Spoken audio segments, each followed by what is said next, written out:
Bienvenidos. Welcome. Welcome to Reforma Northeast Leadership Institute. My name is Mary Marquez. I'm the chair of this committee. I would like to start this webinar giving my thanks to my committee members, Adriana, Asuncion, Elisa, Roxana, and Manny, for helping me and supporting me with this project.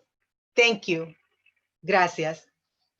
Today, we are going to present the first webinar in the series, The Leader in the Digital Age, How to Engage with the Digital Community and Culture.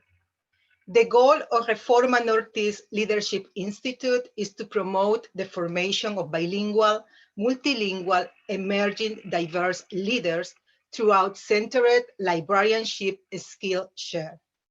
This webinar is being recorded for a future viewing. Please follow the hashtag on social media, RNE Diverse Leaders. Let's start the conversation. I would like to bring my first guest speakers from Reforma Northeast, Adriana, Asuncion, and Manny. And they are going to talk about the joint mini conference, virtual conference that they presented a few months ago. I would like to start with Adriana.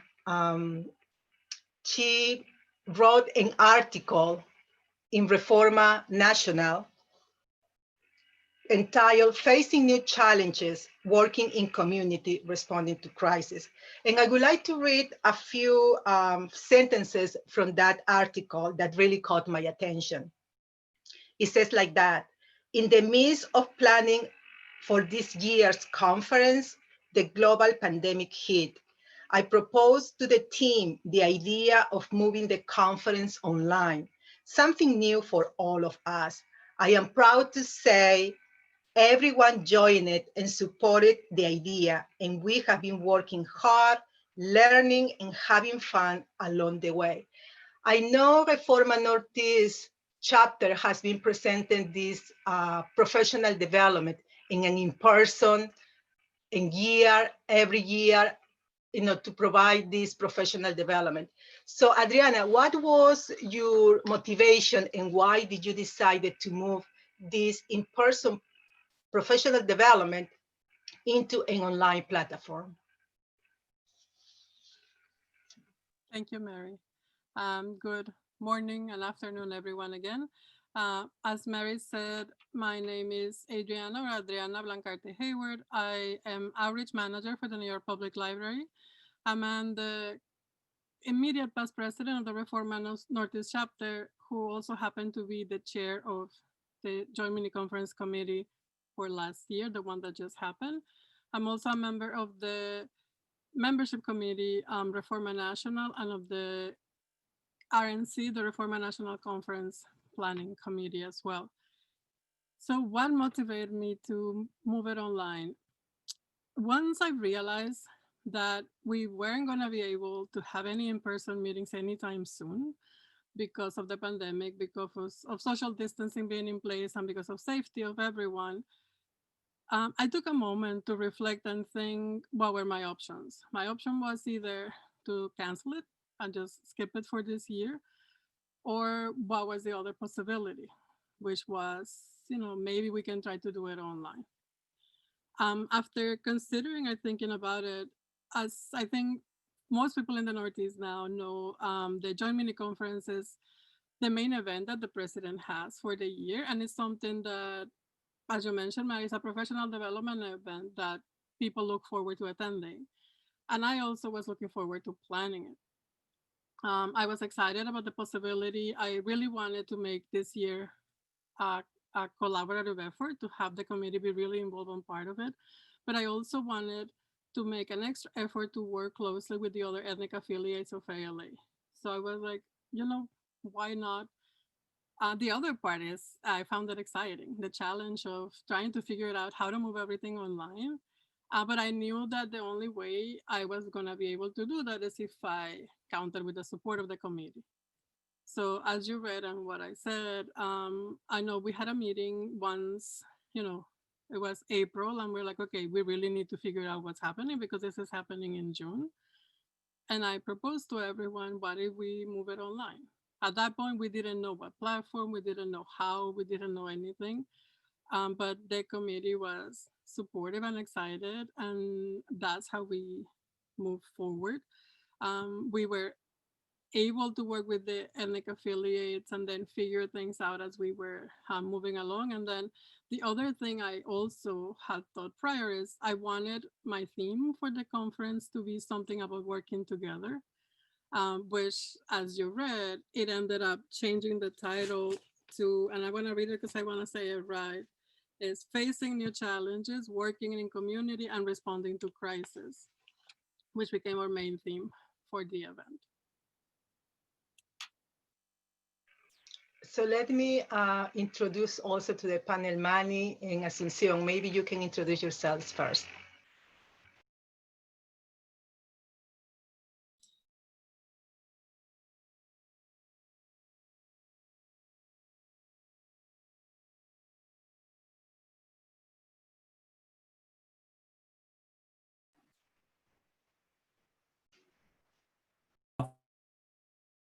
I'm a past president of the Northeast chapter. I'm currently the treasurer. I like to joke, the treasurer for life of the Reforma Northeast chapter. I am also the East chapter representative serving on the executive committee for Reforma National. And additionally, I am also on the steering committee for RNC 7, which I hope all of you will join us in November of 2021. That's it. Asuncion.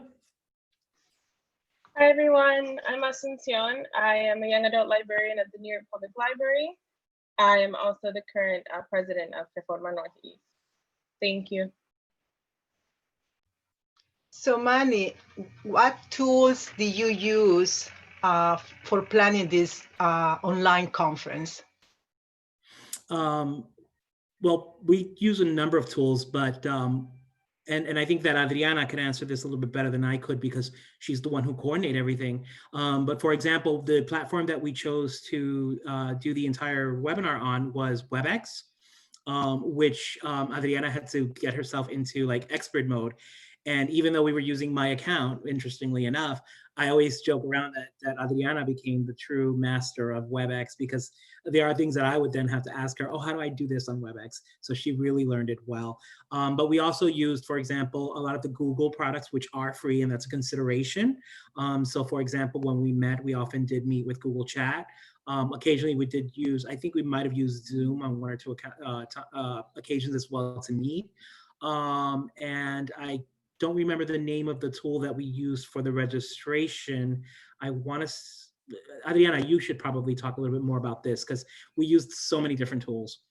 Adriana? We're happy to jump in. So we did use Eventbrite, which is the free website that you can use to register, which actually you, Mary, managed. Thank you for that. We did use many of the Google products like Manny mentioned. We use a lot of the Google Drive features, mainly because it was our storage, but also we use Google Docs, Google Sheets, Google Slides, you name it, we probably use it.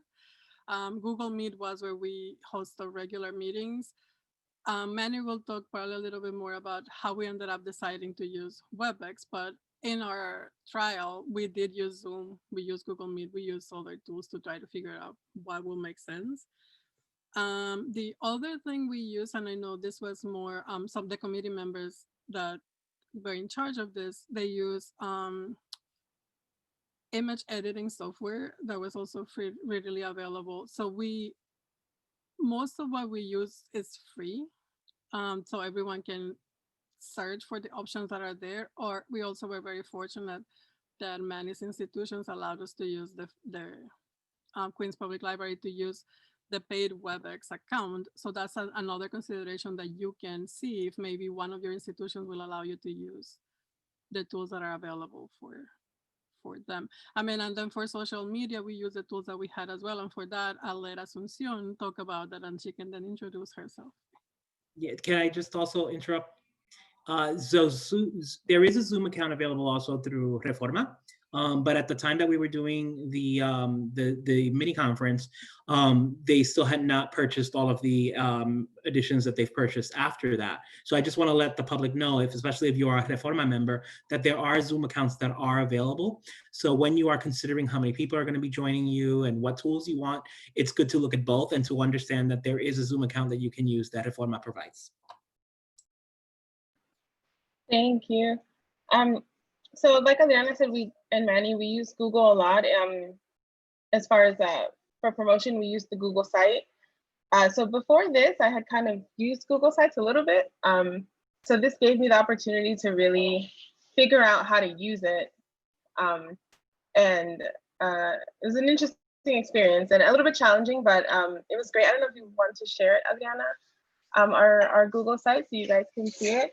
But yes, we also shared our event on our social media, so our Facebook group and our Instagram account, which is at Reforma RNE if you would like to follow us.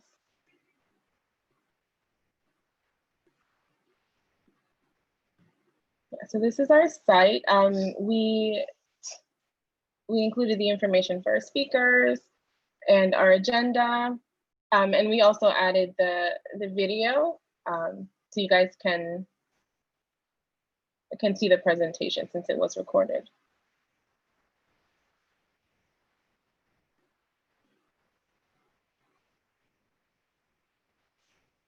And we can share this with you all as well.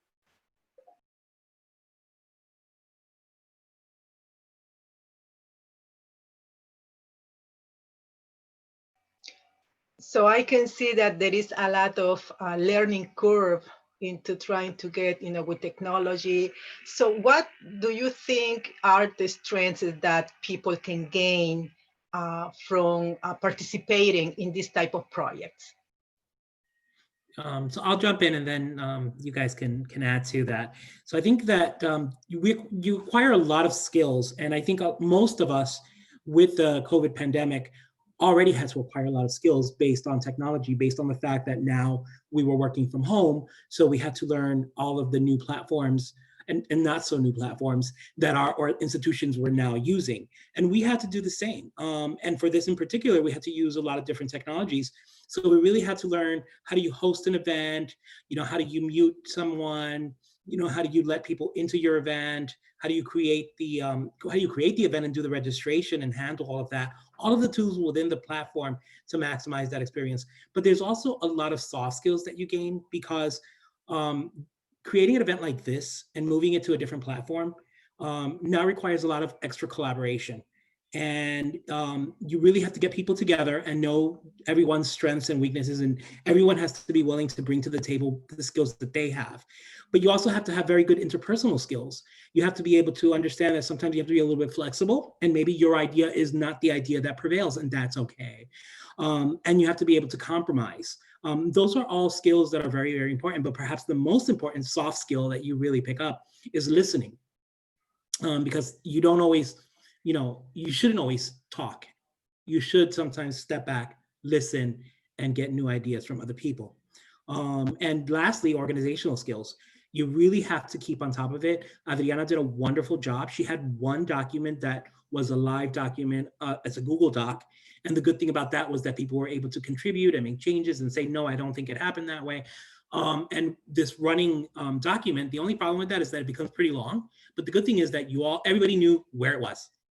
And you don't have to say, where did I put it? What file is it in? Because it's all in one place. So that's very important too, your organizational skills. You really have to be on top of that, and it saves a lot of time.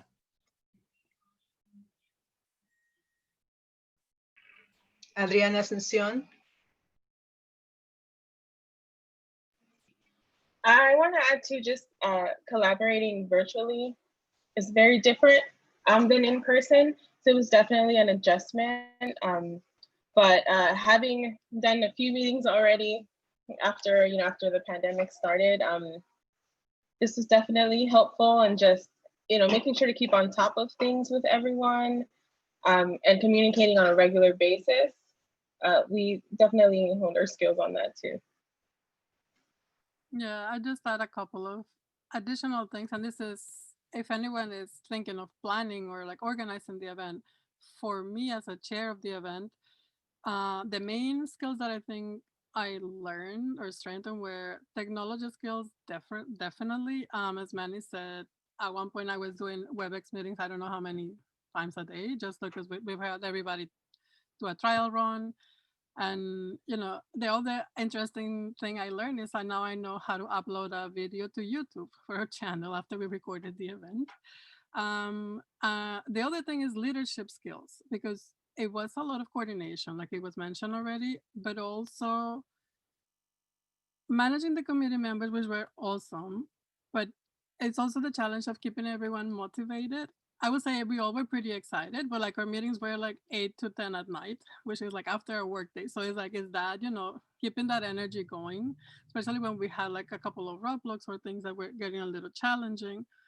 But also delegating to the task force and trusting the people that are in your committees.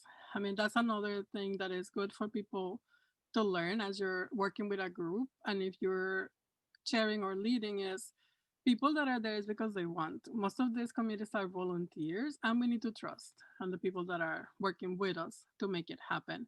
And the other thing that was mentioned already by Manny and Asuncion is event planning for sure, because we literally had to think of everything from like the save the date to documents to keep us organized to the scripts for the team to say like when we have each of the sessions, and then the post-event survey. So it's a lot of the whole process of planning an event. We learned from that as well. Well, I can see that also, because I was part of the committee, we've been having fun, taking pictures, and as Adriana mentioned, trying to be motivated, with the pictures and trying to do like a different theme every time. I think that also kind of added, the fun part into doing this online and virtual meetings. So I'm going to add into that also. So, so what are the advantages, like, that you see hosting, this type of event, that we can reach more people? I know, like, being in-person professional development, I think Reforma Northeast reach out toward, maybe kind of 100 people. But, what do you see that, that we are reaching more people toward an online event? You're definitely not limited by space or geography. So you don't have to worry that there's a limit of the number of people who can be at the event, other than the platform that you're using. But these platforms hold a lot more people than many of the rooms that we would normally use in a live event that is in person. Additionally, you could have people from everywhere. And in fact, we did. So we had one of our authors who was a guest speaker was talking from London. And we had people, many of our viewers, our participants and our speakers were from other parts of the United States, California, different states. So there's definitely, you have the opportunity to reach a lot more people. The fact that you can record the event and then make it available at a later time takes away the limitations of people who might have other responsibilities that they have to take care of. And now they could attend the virtual event in a recorded format. So it just gives us a lot more opportunities. And I think we discovered that, the opportunities are endless. Adriana, Asuncion, do you want to add something else? I think Manny said pretty much everything, but I would say too, just collaborating with just when we were getting closer to the event, and as Manny said, some of our presenters were not from the Northeast region. So just being able to meet with them and collaborate with them because we were virtual was a good part of that as well. Adriana? I think Manny and Asuncion cover the main points. It opened a lot of opportunities for us to do it online. That's one thing I know Reforma Northeast just created, the virtual joint mini conference guide. Can you tell us a little bit about that? Sure. So this is a guide that we put together that basically tell us what we did to make the conference happen. You heard some of it here. From the planning stages, the task forces of subcommittees that we decided to create. We also have a list of all the tools that we use. The intention for this guide is that hopefully will help someone if they're planning their own event.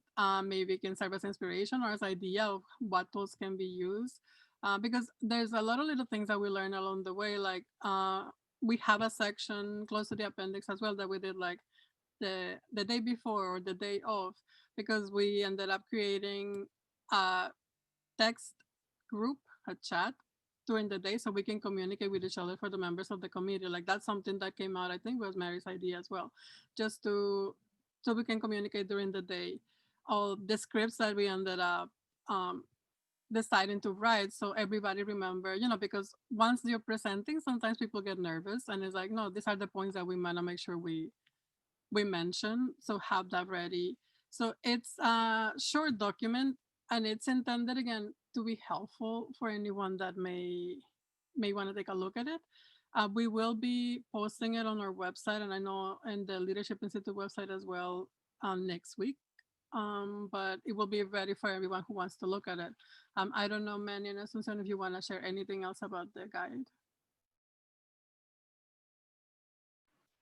I just want to say thank you, Adriana, I know you put a lot of work into putting it together, and Manny, to make sure it was thorough, and it is definitely very helpful for anyone interested in hosting an event.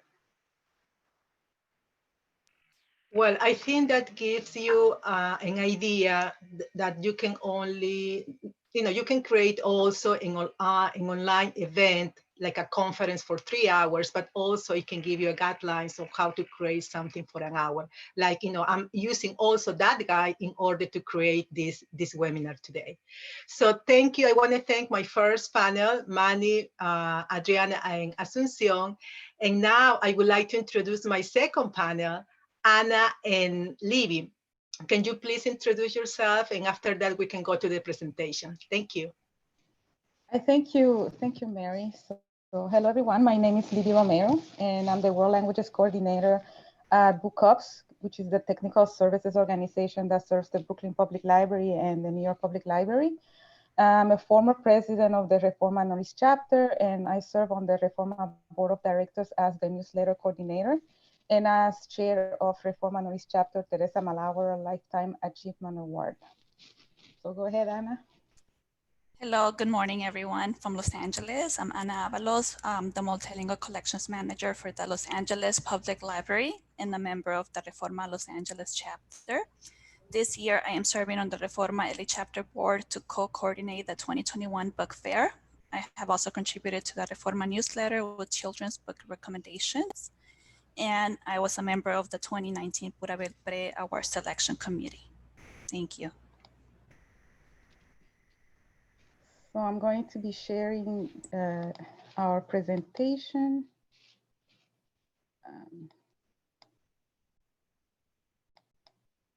So you see it now, right?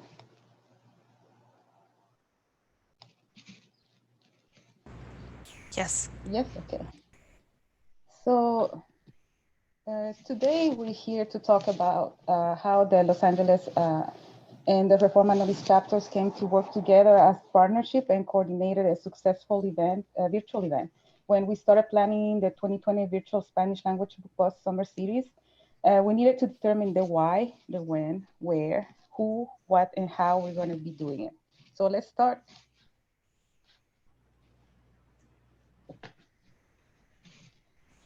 So why? So it was actually a publisher's request. Verónica Cervera from Penguin Random House in Español approached Madeline Peña. I'm sure a lot of you guys know Madeline Peña, former Reforma national president, and also a member of the Reforma LA chapter. So she contacted Madeline and asked if Reforma would host a book bus so that publishers could highlight their new releases in Spanish. And Reforma wanted to provide the necessary platform to keep members and potential members informed. At the same time, the association always wants to support the Spanish language vendors and publishers that have been collaborating with us for many years. So we had to decide between a one-time event or a series, a program series. So we knew that a one-time event was not going to be possible because we wanted to get as many presentations unless we wanted to be there the whole day. So we decided to have a total of 6 sessions, 2 sessions a week. So we had about 3 or 4 different publishers or vendors per session. So the sessions were for publishers and vendors to have the opportunity and share the new releases and upcoming titles. Our target audience was library staff, librarians, educators, students, and professionals interested in serving the Latino and Spanish-speaking communities. So we decided to do it in the summer because that's when a lot of libraries, I know I get my budget, and we knew that a lot of librarians and educators were probably eager to purchase new materials for their schools and libraries. Also, we wanted to give publishers and vendors an opportunity to show us their new releases that due to COVID-19, they were probably not able to showcase at the book fairs that got canceled. So who would be planning, who would be presenting, and who would be the attendees? So for the who would be planning, so members of the Los Angeles and the Reforma Knowledge chapters took the initiative to coordinate and collaborate with each other in order to host the Spanish language summer series Book Buzz. The planning team and our individual previous experience and expertise with these types of programs made a good collaboration, working together, a great partnership combination in organizing this virtual event. So both Ana and I have attended local and international book fairs such as Liber, Phil Guadalajara, Phil Buenos Aires, and Phil Bogota, where book presentations allow us to make better selections for our libraries. We believe that hosting a virtual book bus was going to give the opportunity to the publishers and vendors to share new Spanish titles to colleagues that have not been able to attend any of those fairs, especially now due to the pandemic. My experience with the Reforma Knowledge chapter has been coordinating and collaborating, hosting in person the joint mini conference since its beginning when it was Loida Garcia Febo's initiative. And then later on, for my presidential initiative, I coordinated the Spanish language materials book fair. And in the past 4 years, I helped with the planning also of the book bus, which was initiated by Alexandra Gomez. And for me, I have collaborated with Reforma in the past for the book fairs. And I also coordinated with vendors for Los Angeles Libros Festival last year and this year. And I coordinate with different vendors and our team of librarians that go to different book fairs. So how and where and the tools that we use. We also, for the community communication, we also use Google Cloud tools, Hangouts, Google Docs, Calendar, Google Meet. And we also use Basecamp, which is a real-time communication tool that helps the whole team stay on the same page. And because Reforma was already using Nailer AMS, we decided to use that for vendor registration and for the feedback survey. So we met and started working together about 3 weeks prior to the first book bus session. So we had to set presentation dates and time of the event. We created invitations for vendors, publishers, participants, and hosts. The committee decided that the fees will be waived for Reforma corporate members and publishers and distributors that were not members. They paid $100 per session or $150 for 2 sessions. The event registration for vendors and publishers was on a first come, first served basis. So it got sold out pretty quick, especially the children's sessions.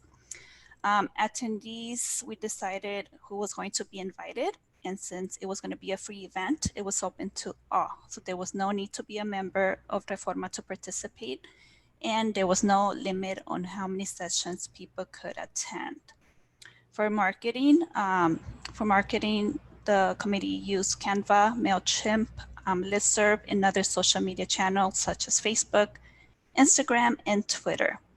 And we had to decide on a virtual event platform. So Online via Zoom platform and Facebook's are the two platforms that were used. The planning committee decided to use Zoom because it allowed for more hosting capacity. We use LAPL's account, which allows up to 500 participants. And the sessions were also streamed live via Facebook, which is an option and features offered through Zoom. So what desired skills of a virtual planning organizer should have? So as it was mentioned before by Manny, someone needs to be really organized, and people need the chair needs to be really organized.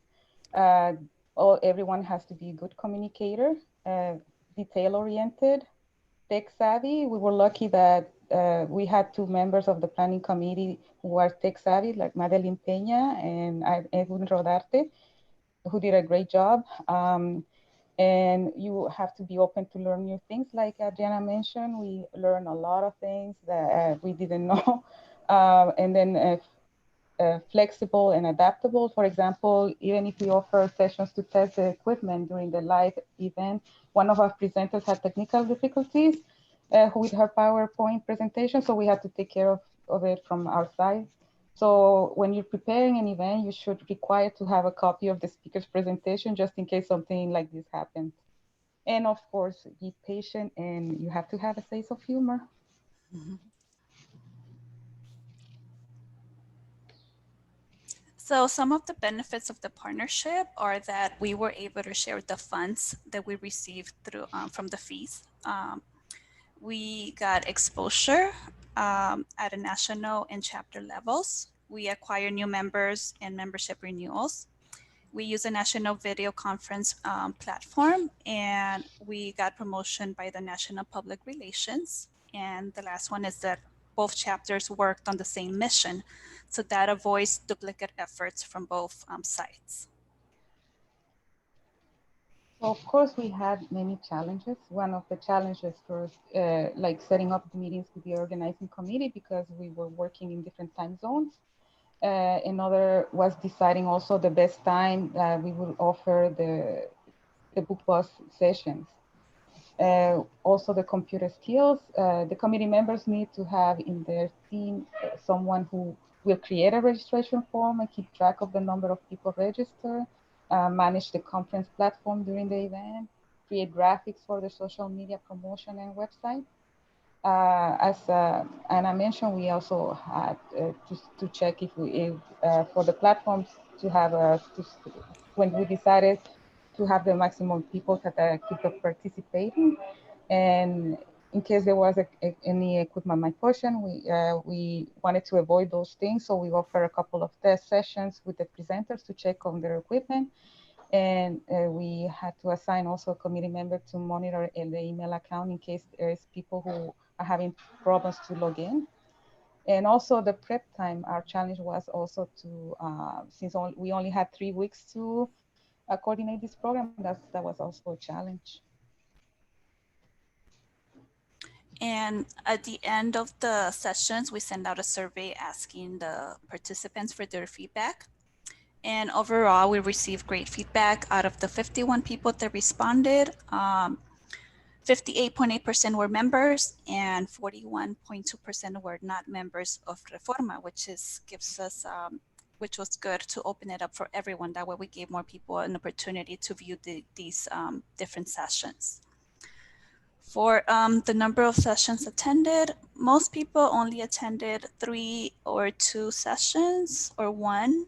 And I think mainly because we split it up. We had 3 sessions for children and YA materials, and we had 3 sessions for adult materials. So I think people chose either children or adult when attending these sessions. We also asked them what they thought about the platform that we use for Zoom. 82.4% thought that it was excellent, 15.7% thought that it was good, and 2% were neutral about it. And for Facebook, 55.6% thought that it was good. I mean, that it was excellent. 16.7% thought it was good, and 27% were neutral about the Facebook platform. So we also asked where they were from, what organization they worked at. So 97.9% were from public libraries and 2.1% from academic libraries. We also asked them how they heard about the event, and we had a lot of different responses of how people heard about it. They either heard it from a listserv, from social media, employer, an email that they got from their friend, a colleague, Twitter. So this shows you that it's good to promote it in a lot of different places. That way people can hear about it from different places. And we asked them if they would recommend the book bus to a friend, and 100% of the people that responded to the survey said yes, they would recommend the book bus sessions to a friend. And more good news is that Reforma, in the summer, Reforma gained 59 new members, 57 were regular members, and 2 corporate members. One of them was an international member, is an international member.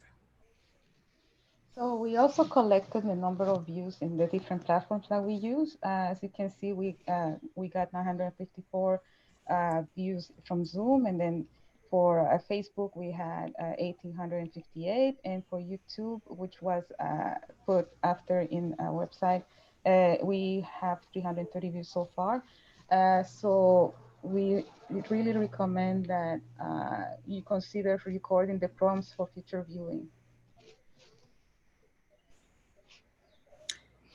And when we got the surveys back, we did get a lot of comments, such as thank you, they really enjoyed the program, and they love learning about the book distributors and the selections that they have in order to improve their their Spanish collections.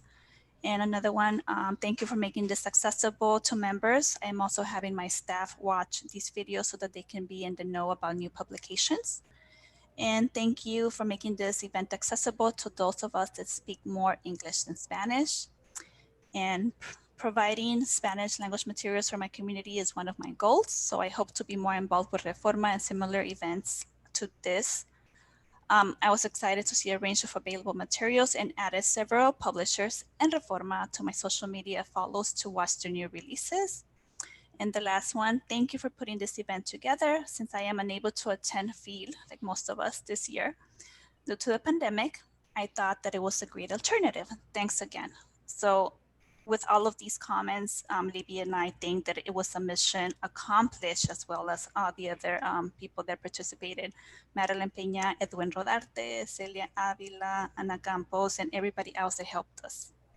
Thank you. Yeah, thank you, everyone. And here's our contact information if you have any questions. So, I'll stop sharing the screen. Thank you, Anna and Libby. That was a really wonderful project that you developed. I can see that collaboration and partnership and organization skills are very important nowadays more than ever than before. So I would like to bring all my my speakers, Adriana, Asuncion, Manny, Libby, and Anna. And I would like to know if we have some questions. In the meantime, Adriana, can you let us know a little bit about the survey that also that you put together for the Reforma Northeast online program? Sure, this survey, I don't have the exact numbers with me right now, but we had people that responded were very appreciative of being able to attend online. A lot of people were surprised that it was for free because they said the quality was very good. Something interesting that I meant to share with the JCLC committee is like somebody called it like it was, if it was part of the JCLC, the Joint Conference of Librarians of Color, which I thought that was, to me, that was like a great thing to be called, because we made that effort of working with the other ethnic affiliates. We had the land acknowledgement at the beginning. We celebrated Juneteenth because we happened to have it on June 19th. So I thought that was really good. And yeah, the only that I will say, not everything is positive. There was a comment about they're starting too early for someone on the East Coast, because we planned everything thinking of our time zone. So we started, 9 a.m. our time, which is like 6 a.m. in the other side of the US. Is something to consider when you're planning this type of events. You still need to keep your audience in mind, but just, think about that they might have people joining from all over the place. But overall, the feedback was very positive that we received as well.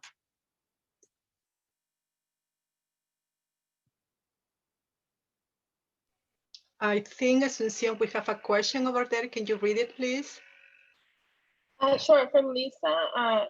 If there were exhibitors at the joint mini conference, how did they interact with attendees? Individual sessions, a page with links, etc. So at the joint mini conference, it was like a 4-hour long event, and we had one session right after the other. Each presenter had an opportunity to there was they did a presentation and then we did Q&A at the end. At the end, we also asked who of our speakers was available for like a networking session. So we had some of them that after the conference was over, we opened Google Meet rooms and people were able to join and then have some additional time with the presenter. So their presentations were also uploaded to our website that I shared before, so people can also see that. And then at the whole event was recorded as well, so people can attend as well. So like in many other occasions, after people finished presenting, they had their contact information, so people wanted to reach out to them personally afterwards. They were able to do so as well. Did that answer the question? Yes, I saw. Okay, thank you. And from Madeline, will both the joint mini conference and book buzz be back virtually? So for the mini conference, we don't have an answer for that yet. We're going to see how everything is. I think by the beginning of next year, and then we'll decide. Our RNE book buzz will be virtual in January. I don't know if you, Livy and Anna, would like to answer for the summer book buzz. There's probably going to be a summer book buzz. Most likely, it's something that I think it has been discussed and they want to do that again. For the the book buzz, I hope that we can maybe do another collaboration with especially now that all of us are still using the online platforms. I think it would be a good idea to have another collaboration in the future. I think that with the mini conference, one thing we have to remember is that event started as a live event, in-person event, which was actually, by the way, started by Loida many years ago, and it changed because of the necessity to change with the COVID pandemic. However, I think we've learned some lessons, and so I think that we'll never really go back to a completely in-person session. So more than likely, it might become a hybrid. So we might have it where we have virtual sessions and we have live sessions, and even the live sessions can be recorded. The in-person sessions can be recorded.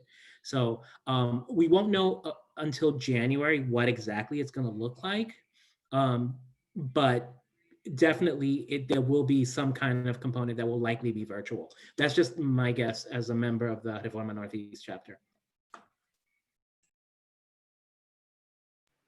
And one question from Celia: did the breakout rooms get good attendance for the mini conference?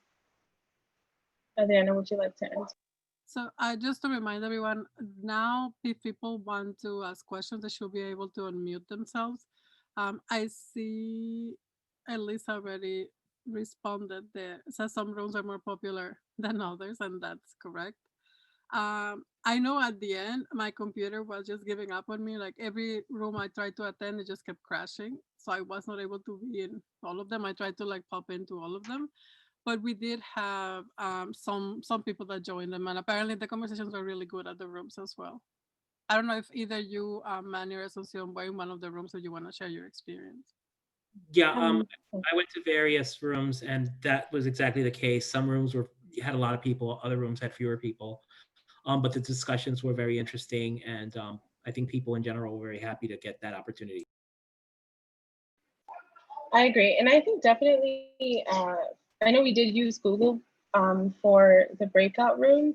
And I think maybe in the future we could look at maybe Zoom, because I know you can do breakout rooms directly from Zoom. So trying out a different platform might work a little bit better. But overall, I think the breakout rooms are a great way for attendees to interact in smaller groups with the presenters. And also to give people the opportunity to chat with each other, because that's something else that, you know, sometimes is missing in this type of events, because whenever you attend an event in person, you get a chance to mingle with people and just like chit chat on the side. So there wasn't an opportunity for that during the main event. So at least in the smaller rooms, you were with people that were interested in the same topic as you, and then you can chat with each other and make more personal connections than with the bigger group.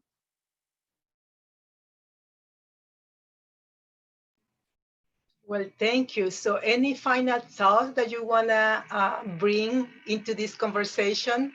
I want to start with Anna. I just want to say that it was a learning experience and it's definitely doable. So if any of you want to reach out to us, we'll be happy to help. Thank you. Libby? Well, yes, I really enjoy working with the other side of the United States, Los Angeles. It was a great experience, and even if we had a small time frame, I really enjoy working together. So I really encourage people to try it. And if you have any questions, please contact us, and we try to help you as we can. Thank you. Asuncion? I just want to say that I really enjoyed working on the conference. It was also a learning experience for me, and I'm so glad that it allowed for presenters that maybe we wouldn't have had if it were in person, and collaborators as well. So I really appreciated that. Thank you. Adriana? So my final thought is I just want to leave everyone with thinking that even if it sounds cheesy, we can do great things working together. And just to mention that accountability is very, very important, particularly in working virtually. Something that I don't know if we mentioned earlier or not, but having regular meetings was key for us, because that way we were able to make sure that everyone was on track. And if there were issues, I think it's all give an opportunity for people to come together, right? You can voice concerns, hear each other, brainstorm, and do that. So having these weekly meetings was very helpful for us, so being accountable. And again, just say, trust the people that you're working with. If they're there, it's because they want to be there and work together. So just thank you to the amazing community that I had as well. Thank you. Manny? I think that a lot of us learned that we really are capable of a lot more than we ever would have imagined. And while the pandemic has been very, very difficult, it has provided us with many, many opportunities for growth. Thank you. I really want to thank my two panels, Adriana, Asuncion, Manny, Libby, and Anna, for being here today, for sharing your stories and the skills that you have learned with these two projects. And I have learned three things today. The first thing is that collaboration is very important, and we must endurance throughout repetition and practice. Also learning on the go and having a positive attitude toward that learning curve. And the other point is taking a risk with responsibility, because we can do great things. So thank you very much to all the participant speakers, and thank you very much for being in the first webinar for the Reforma Northeast Leadership Institute. Until next time, so long.